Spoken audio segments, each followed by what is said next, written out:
আজকের এই ভিডিওর মাধ্যমে আমরা পরিসংখ্যান শেষ করলাম।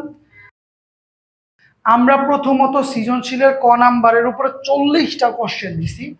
এর মধ্যে থেকে 100% 40টার মধ্যে আসবে সৃজনশীলের ক নাম্বার এবং সংক্ষিপ্ত প্রশ্ন এবং এমসিকিউ এর মধ্য থেকে আসবে ইনশাআল্লাহ। 2 নাম্বার আমরা খ নাম্বার করাইছি, পরিসংখ্যানের খ নাম্বার। এই খ নাম্বারের ভিতরে যত অঙ্ক আছে এর মধ্যে খুঁজে পাইছি মাত্র 4টা অঙ্ক। 4টা করাইছি, 2টা করে টাইপ, 8টা অঙ্ক করাই দিছি। ভাইয়া এখন আমরা দেখব সৃজনশীলের গ নাম্বার। আমি দেখলাম যে তোমাদের সৃজনশীলের গ নাম্বারে পরিসংখ্যানে যে এই 3টা অঙ্ক ছাড়া আর কোনো অঙ্ক নাই। মূলত এই 3টা আয়তলেখা অঙ্কন করো, অজীব রেখার বহুভুজ। ভাই তাহলে তো মূলত এসএসসি পরীক্ষার প্রশ্নই ফাঁস হয়ে গেল প্রায়। 3টা অঙ্ক দিছে ভাই, 3টা অঙ্ক তো কমসে কম নিজের যোগ্যতায় করে যাও। তোমাকে এই যে শ্রেণীবৃত্তি দিছে, গণসংখ্যা দিছে, প্রথম বলছে আয়তলেখ নির্ণয় করতে। তো আমরা একসাথে করব যাতে তোমার কনফিউশন দূর হয়ে যায়। তুমি চাইলে আগে একটা স্ক্রিনশট দিয়ে রাখো। এবার আয়তলক আর শ্রেণীবৃত্তিটা দেখে দেখে লিখছি, গণসংখ্যাটা দেখে লিখছি। অবিচ্ছিন্ন শ্রেণীসীমা আমরা পড়ছিলাম ভাই, চলক 2 প্রকার।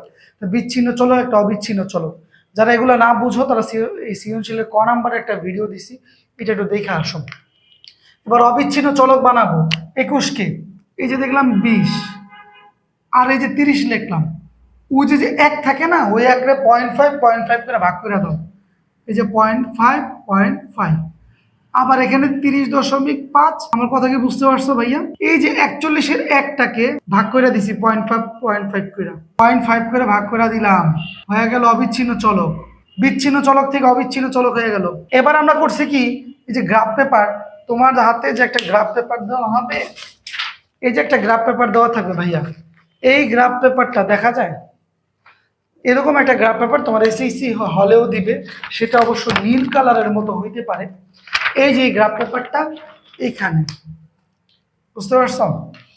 এই যে গ্রাফ পেপারটা আমরা এই বরাবর ধরবো অবিচ্ছিন্ন শ্রেণীসীমা, এই বরাবর ধরছি গণসংখ্যা। চলো আমরা আইকা দেখি। গণসংখ্যাটা দেখে দেখে লিখে ফেলছি। তো আমরা গণসংখ্যা 10, 15, 25 না লেখা একটা নিয়ম অনুসারে লিখছি। নিয়ম অনুসারে যেমন ধরো 8 থেকে শুরু হয়েছে, 8 আমরা শুরু করছি 0 থেকে, শেষ হয়েছে কোথায় 25। আমরা একটা সিরিয়াল অনুযায়ী 30 পর্যন্ত নিয়ে গেছি, কোনো সমস্যা নেই। এবার দেখো অবিচ্ছিন্ন শ্রেণীসীমাগুলো লিখবা। অবিচ্ছিন্ন শ্রেণীসীমা প্রথমে এদিকে 5 ঘর কাইটা নিবে, 1 2 3 4 5। এই যে 5 ঘর কাইটা নিছি। প্রথম অবিচ্ছিন্ন কত 20.5, এই যে লিখলাম 20.5। তারপর আবার 5 ঘর যাও, 1 2 3 4, এই যে 5 ঘর। তারপর 1 2 3 4, এই যে 5 ঘর, 5 ঘর, এখানে 5 ঘর, এখানে 5 ঘর। আমি প্রতি ঘরকে 1 1 করে ধরে নিয়েছি। তারপরটা কত 30.5, 30.5। তারপরটা কত ভাইয়া 40। এই যে দেখো 20টা নেওয়ার পরে পরে এইভাবে লেখো, বা শেষ। শুধু 20টা এইভাবে নিবা, তারপরটা এই অনুপাতে নামো, শেষ। তাহলে তোমার এদিকে দিয়ে খুঁজতে হবে না, ভুল হবে না। 40-এ আসো, 40.5, 50.5, 60.5, 70.5, শেষ। এবার আয়তলে একটা অঙ্কনটা কিভাবে করবো এটা তোমাকে আমি দেখাই। দেখো এই যে 20 থেকে 30, এই যে একটা শ্রেণী, তাহলে 20 থেকে 30-এর শ্রেণী কোনটা? এই যে এইটা 20 থেকে 30-এর শ্রেণী। এখানে কত ঘর পর্যন্ত গেছে 10, তো তুমি এখানে 10 ঘর পর্যন্ত একটা স্কেল টানো দুই পাশেই, এবার যোগ করে দাও, শেষ। এইটুকুই কাজ।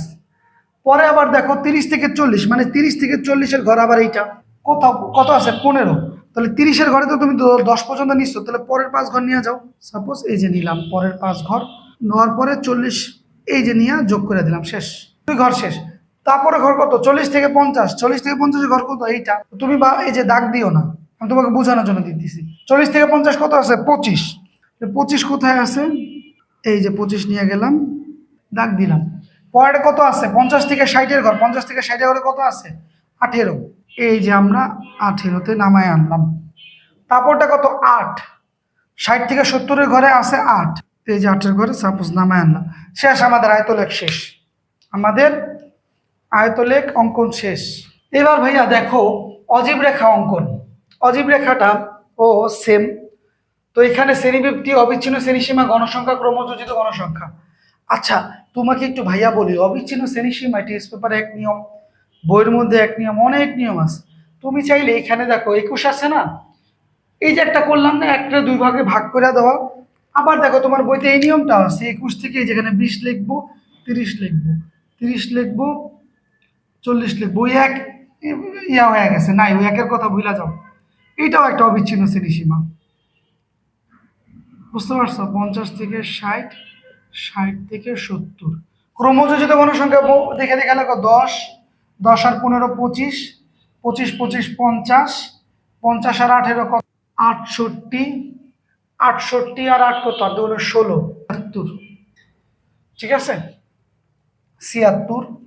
তাহলে এবার আমরা এই বরাবর লিখবো এখানে 5 ঘর কাইটা দিব আগে, 1 2 3 4 5 দিলাম ভাইয়া। এই বরাবর কিন্তু ক্রমযোজিত লিখছি, আর এই বরাবর লিখছি শ্রেণীর উচ্চ সীমা। তা শ্রেণীর উচ্চ সীমা কত দেখো, প্রথমে নিব 20, তারপর নিব কত 30, এই যে 30, তারপরটা কত উচ্চ সীমা কত 40, তারপরে উচ্চ সীমা কত 50, তারপরে 60, তারপরে কত 70। এখানে যেহেতু ক্রমযোজিত লিখছি 30 পর্যন্ত লিখছি, আমার লাগবে কত পর্যন্ত? 76 পর্যন্ত। আমি 76 পর্যন্ত একটু ক্রমযোজিত এখানে নিয়ে দাঁড়াও, 70, এ হলো 80। এবার তুমি দেখো এই বিন্দু থেকে শুরু হয়েছে অজীব রেখা, তো 20 থেকে 30-এ যাওয়ার সময় কত ছিল ক্রমযোজিত গণসংখ্যা? 10-এ। তাহলে এই যে 10-এর এখানে 30 থেকে 10-এর এখানে একটা ফোঁটা দিবা, ঠিক আছে? তারপরে 30-এর থেকে যখন 40-এ গেল তখন কত ছিল 25-এ। এই যে 20 আর এই বরাবর একটু উপরে গেলে 25। যখন 40 থেকে 50-এ আসলাম, 50-এ কত ছিল 50, 50 থেকে এই যে 50, ঠিক আছে? 60-এ যখন ছিলাম তখন ছিলাম 68-তে।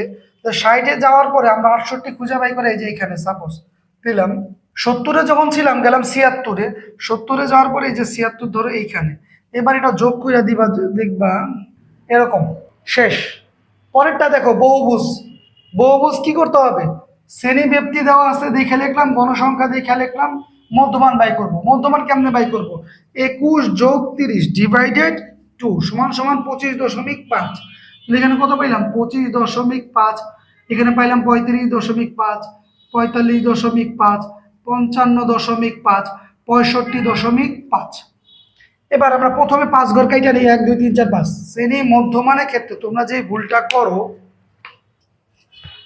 সেটা হইল ভাইয়া, প্রথমে আছে 25.5, এইখানে দেখো 20 ছিল 20 লিখছি, এখানে 20 ছিল 20 লিখছি, কিন্তু 25.5 লেখার আগে তোমার মাথায় রাখতে হবে এটা করতেছি কি বহুভুজ।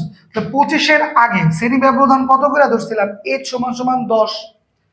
তাহলে 25 থেকে 35-এর দূরত্ব কত 10, তাহলে 25 থেকে 10 বিয়োগ করে 15.5-এ যাবা। এখানে লিখবো 15.5, মানে এইটার আগের ঘরটাও তুমি লিখবা।